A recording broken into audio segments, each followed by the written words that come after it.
4000 గురుకుల 1:2 మెరిట్ అభ్యర్థుల కుటుంబాలు రోడ్డున పడే పరిస్థితి ఉంది.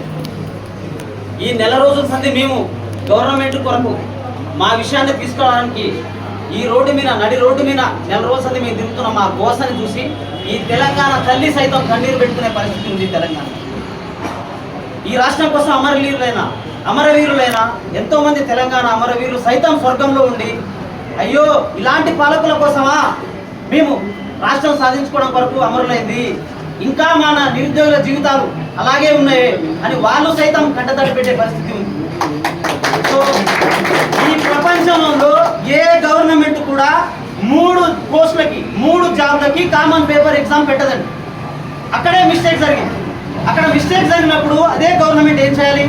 ఆ మిస్టేక్ని రెక్టిఫై చేయడానికి సరిచూడాలి.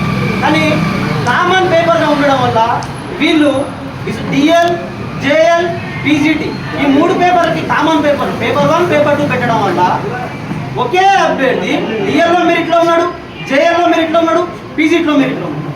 అలాంటప్పుడు మీరు ఏం చేయాలి? డిసెండింగ్ ఆర్డర్లో మీరు ఫస్ట్ పై స్థాయి పోస్ట్ అయిన డిఎల్ని ఫిల్అప్ చేస్తే అతను నెక్స్ట్ పోస్ట్కి రాకుండా ఆ పోస్ట్ని నెక్స్ట్ మెరిట్లో ఉన్న అతనితో ఫిల్అప్ చేయాల్సి వస్తుంది. కానీ ఇక్కడ మీరేం చేశారు?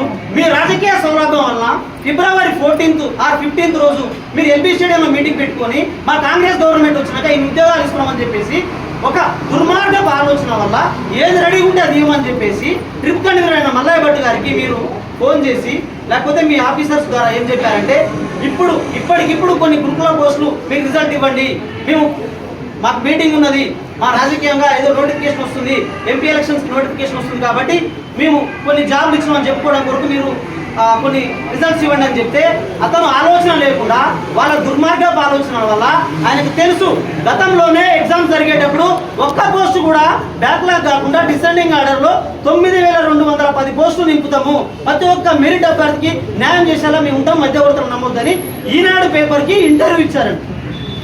అదే అలా దానికి ఇచ్చిన మాట ప్రకారం వీళ్ళు ఏం చేయాలి? డిఎల్, జేఎల్ నింపుకుంటూ రావాలి. కానీ వీళ్ళు పీజీటీ రిజల్ట్ ఇచ్చారు. ఈ పీజీటీ రిజల్ట్ వచ్చిన వల్ల పీజీటీలో ఉన్న మెరిట్ అభ్యర్థి డిఎల్లో ఉన్నాడు, అతనే జేఎల్లో ఉన్నాడు. కానీ ఇప్పుడు 3 మెరిట్ ఉన్న అభ్యర్థికి 3 జాబ్లలో అయ్యారు కదండి, 3 పోస్టుల జాబ్ ఇయ్యారు కదా. ఒకవేళ జాబే ఇచ్చారు అనుకుందాం, 3 పోస్టులు అయితే శాలరీ క్లెయిమ్ చేయదు కదా ఈ గవర్నమెంట్. అలాంటప్పుడు అతన్ని పిలిచి నువ్వు ఏ జాబ్ కావాలని తీసుకొని మిగిలిన పోస్ట్ని డౌన్ మెరిట్లో ఉన్న క్యాండిడేట్ నెక్స్ట్ మెరిట్లో ఉన్న క్యాండిడేట్కి డిసెండింగ్ ఆర్డర్లో ఫిల్ చేస్తూ ఒక్క పోస్ట్ బ్యాక్లాగ్ కాకుండా నువ్వు 1:2 ఆల్రెడీ పిలిచినప్పుడు 1:1 పోయినప్పుడు ఇంకో క్యాండిడేట్ ఉంటాడు, ఆ క్యాండిడేట్నే డౌన్ మెరిట్ క్యాండిడేట్ అంటారు, డౌన్ మెరిట్ స్టూడెంట్స్ అంటారు. అతని ద్వారా నింపి 9210 పోస్టులను మీరు బ్యాక్లాగ్ లేకుండా నింపాలి. కానీ మీరేం చేస్తున్నారు? ఇప్పటి వరకు మీరు నింపింది 4800 పోస్టులే, అక్షరాల 4800 పోస్టులే. ఇంకా 5400 పోస్టులు అలాగే ఉన్నాయి. 5400 పోస్టులు అన్ని కలుపుకొని ఇక్కడ డిఎల్లో డిగ్రీ లెక్చరర్ ఉంటాడు, జేఎల్ ఉంటాడు, పీజీటీ ఉంటాడు, టీజీటీ ఉంటాడు, ఇక్కడ కూడా లైబ్రరీయన్ ఉన్నాడు, పీడీ ఉన్నాడు, పీఈటీ ఉన్నాడు. ప్రతి ఎగ్జామ్లో కూడా ఒకే క్యాండిడేట్కి 3-4 జాబ్లు వచ్చినాయి. కానీ 4 జాబ్ చేస్తలేరు. కాబట్టి మేమేం గవర్నమెంట్కి డిమాండ్ చేస్తున్నామంటే రీలింక్విష్మెంట్ జీవో 6A అని ఉంటుంది సార్, దాని ఒక చిన్న జీవో, అది గత ప్రభుత్వాలు ఆల్రెడీ ఇంప్లిమెంట్ చేసే 2018 వరకు. నీకేమైంది? నీ గవర్నమెంట్ తలుచుకుంటే ఫ్రాక్షన్ ఆఫ్ సెకండ్లో ఒక జీవోని ఇష్యూ చేయొచ్చు. ఎందుకంటే ఇక్కడ 4000 కుటుంబాలు రోడ్డు మీద పడుతున్నాయి. నువ్వు నిజంగా ప్రజల పక్షపాతి అయితే, నువ్వు నిజంగా నిరుద్యోగ పక్షపాతి అయితే ఇలాంటి కుటుంబాలు 4000 కుటుంబాలు రోడ్డు మీద పడుతున్నాయి. 10 ఏళ్ల నుంచి నోటిఫికేషన్ వరకు ఎదురు చూసారు. గత గవర్నమెంట్ చేసింది, వాళ్ళు చేస్తే తప్పులు చేశారు. కానీ మమ్మల్ని నమ్ముకున్నారు, వీళ్ళు మమ్మల్ని గెలిపించుకున్నారు, ఊరూరు తిరిగి మా కోసం ప్రచారం చేసి వాలంటీర్ వర్క్ చేసి మమ్మల్ని గద్దె మీదకి తీసుకొచ్చినారు. మేము వీళ్ళ కొంత ఏం సాయం చేస్తున్నాము, మా వంతుగా మేము గవర్నమెంట్ నుండి వీళ్ళకి ఏం భరోసా ఇస్తున్నామని మీకు నిజంగా ఉంటే ఇప్పుడు మీరు ఏం చేయాలి? ఇమీడియట్గా ఆ 6A రీలింక్విష్మెంట్ జీవోని ఇష్యూ చేసి ఒక్క పోస్ట్ కూడా బ్యాక్లాగ్ కాకుండా మీరు డిసెండింగ్ ఆర్డర్లో డిఎల్ వచ్చే క్యాండిడేట్ని పిలిపించి ఆయన నువ్వు మిగిలిన 3 పోస్టులు వదిలేసుకుంటున్నావు అని రిటర్న్గా రీలింక్విష్మెంట్ తీసుకొని నెక్స్ట్ మెరిట్లో ఉన్న క్యాండిడేట్కి, నెక్స్ట్ మెరిట్ అంటే ఎవరు సార్? ఆల్రెడీ 1:2కి వెళ్ళిపోయినాడు వీళ్ళు 4000 మంది. మేము అందరం జాబులు వచ్చి ఉన్నాం నైతికంగా. అదే ఫిబ్రవరి 14, మార్చి 7 నువ్వు అపాయింట్మెంట్ ఆర్డర్స్ ఇచ్చినప్పుడు అందులో మేము ఉండాల్సింది. మీ రాజకీయ స్వార్థం వల్ల మేము ఆ రోజు లేము. బట్ నువ్వు సబ్జెక్ట్ ఈస్ వెరీ లెంతీ. 4000 కుటుంబాలు రోడ్డు మీద పడే పరిస్థితి. But solution is very simple. It's a matter of single GO that is called 6A, GO 6A in the name of relinquishment. నువ్వు రీలింక్విష్మెంట్ ఆప్షన్స్ కదా ప్రభుత్వాలు ఇచ్చినాయి 2018 వరకు.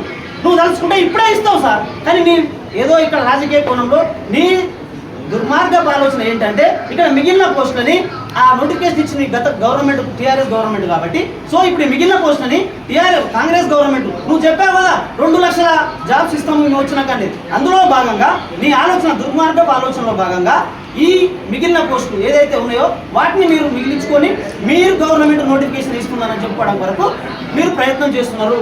అది దుర్మార్గపు ఆలోచన. నిరుద్యోగులం కాదు, ఇక్కడ తెలంగాణ ఉద్యమంలో పోరాటం చేసి రాష్ట్రాన్నే తెచ్చుకున్నాం. కాంగ్రెస్ 80,000 పుస్తకాలు తిన్న మౌనార్కులు అని చెప్పుకున్న కేసీఆర్నే గద్దె దింపి మిమ్మల్ని తెచ్చుకున్నాం. నువ్వు నిజంగా మా నిరుద్యోగుల పక్షపాతి అయితే ఒక్క పోస్టు బ్యాక్లాగ్ కాకుండా మేము ఎంతో కొలుస్తున్నాం మిమ్మల్ని. గత ప్రభుత్వం మీరు అన్నారు ఒక మాట, 2 లక్షల ఉద్యోగాలు ఇస్తాం మా కాంగ్రెస్ గవర్నమెంట్ నమ్మండి మేము భరోసా ఇస్తున్నామన్నారు. 9,210 పోస్టులు మీరు చక్కగా నింపుతారు చేత కాదు. ఇంకో సామెత ఉందండి, కన్న తల్లికి బుక్కెడు అన్నం పెట్టినాయనంట, చిన్న తల్లికి బంగారు గాజులు చేయించినట్ట. 9,210 పోస్టులని సక్రమంగా బ్యాక్లాగ్ కాకుండా నింపలేని నువ్వు నీ గవర్నమెంట్ 2 లక్షల ఉద్యోగాలు ఇస్తుందంటే యావత్ తెలంగాణ ఎలా నమ్మాలి? నేను మిమ్మల్ని ఎలా నమ్మాలి చెప్పండి. సో ఇలాంటి డౌట్స్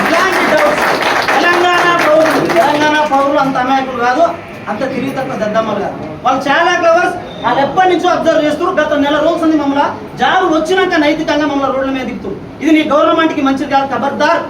గౌరవ ముఖ్యమంత్రి రేవంత్ రెడ్డి గారు ఇప్పటికైనా నేను గవర్నమెంట్ ఆఫీసర్ తప్పుదో బట్టి ఉండొచ్చు, కానీ మీరు ఆలోచించండి, కూర్చోండి. మీ అవసరం ఇది, మీ రాజకీయ కోణంలో కరెక్ట్గా